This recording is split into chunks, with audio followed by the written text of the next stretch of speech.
day yesterday for the team, had camp and stuff, and seemed Yeah, like we had a cookout, so it was good. Kids enjoyed it. good team building day and stuff like that. Nice Every day we get together is a good team building day for everyone.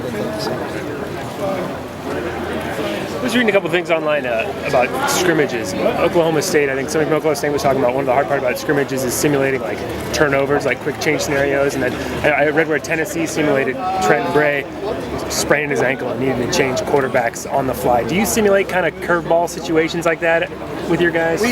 We simulate, what we call sudden change, where you got to rally sometimes within the down, even though it doesn't turn over, things like that. We've never simulated an injury, so to speak, but I think that's part of your job, is to try to figure out how to put those guys in different situations and that are critical in a game. And we don't just do it in scrimmage situations, we do it in practice. There'll be a point in time we may be in the middle of field goal and we'll yell turnover and go put the ball down the other end of the field, and then defense has got to get out there and rally and go, and the offense has got to be ready to call a play. So it's something that we practice, and it's a situation that you have to practice because really it's not the turnover that is the end all. It's the response after the turnover, both offensively and defensively, because if your defense turns it over and your offense goes out the field and goes 3 and out, it really doesn't help you. And by the same token, if your offense turns it over and your defense is taking the field like, oh God, here we go again, they get the ball thrown over their head, just because you turned it over doesn't mean the other team's allowed to score. So I think you got to condition your guys in practice that way. So those, that's a valid point. And if you don't, I don't think in scrimmage session, I think in everyday practice you got to kind of incorporate those things. Chip, I know Jake Fisher from Sorry for Sorry, he played a lot last year. How's he been progressing?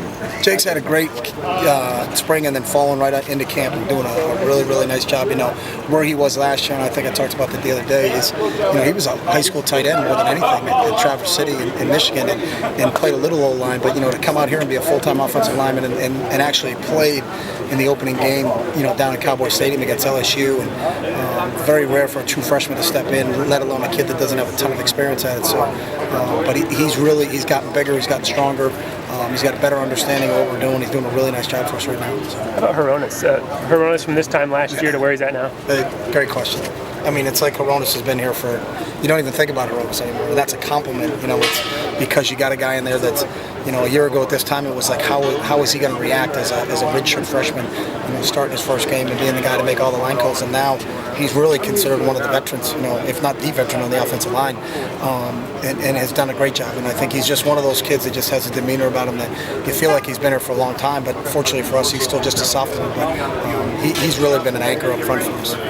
Based on what you've seen from all the reps at the wide receiver position, does it seem like this is going to be more of a group of a lot of guys getting, as opposed to one big playmaker once you get into extra games? You know what? I don't know yet. And it's interesting. All of a sudden, you see some kids coming along, and then a kid, misses a couple reps here and there. So I don't know. We still got, again, a little less than 2 weeks now to get ready.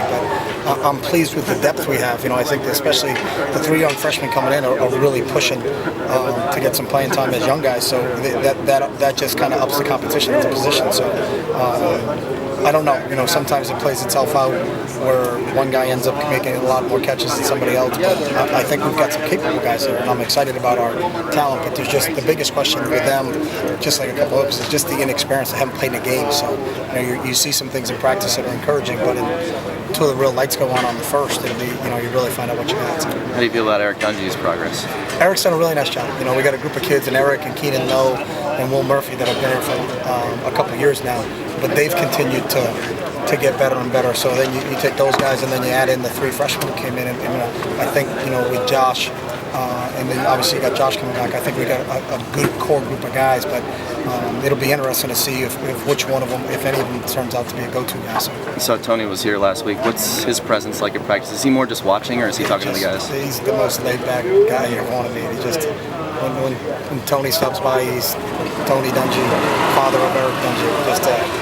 Just a special man. He's a great guy. We've had him talk to our team a couple times, but when he comes, he doesn't really. He wants to be kind of nondescript, just kind of watch practice and kind of bounce out. You picked you guys to go to the national championship against Alabama. Do you agree with that? No idea. Too far for me. He's smarter than I am. So. A couple guys in uniform that walked out with you. Did you have any sort of team building things? That was General Brown. His daughters played lacrosse here a couple years back. He's the commander of Fort Lewis. And I went up to Fort Lewis a couple weeks ago and visited with him. He came down. He played basketball for Coach Krzyzewski back at West Point, so he's got an athletic background. He loves Eugene because of his two daughters that went to school here and graduated from here, and we've got a relationship with them. And so I was up there, I think 3 weeks ago, visiting with the troops in Fort Lewis, and he was on a trip somewhere through here, so he just wanted to stop by and say hello. So I'm going to go visit with him for a little bit. Coach, what's your evaluation of the tight end position at this point in camp? Like him. I think we got a lot of talented young guys at the position. There's just not a whole heck of a lot of experience. There's nothing you can do until we start playing. So we've got an athletic group, got a tough group, got a physical group, tall group. You know, you got Farrell and Colt and T.J. Daniel and Evan Bayless, and you got guys that are 6'6" and really up the size factor that we've had at that position. But they lack experience. That's what they lack. How about the playbook side? Because they're so young, that whole group. There's good days and bad days, like anybody else, like any other freshman. But I'm pleased with how they picked it up. There's not anybody that's like, oh my God, that kid has no clue right now. But it's some kids maybe a little bit better in some parts of the book, and other guys a little bit better in the other. But overall, really pleased with where they are right now. But again, we're just so young. I think that's why Coach Oz is losing his hair. Coach Isaac Remington, what have you seen from Isaac this Isaac year? has Coach Oz's hair. That's what Isaac's been fantastic. He got a chance to come here as a redshirt and then played an integral role for us last year, and it just has really built upon that. To have two defensive ends like Isaac and Taylor Hart, both 6'6", 300, almost close to 300-pound kids that can run, I think has really helped us solidify kind of that group. And I would say starting off, our D-line is probably our strength of our team.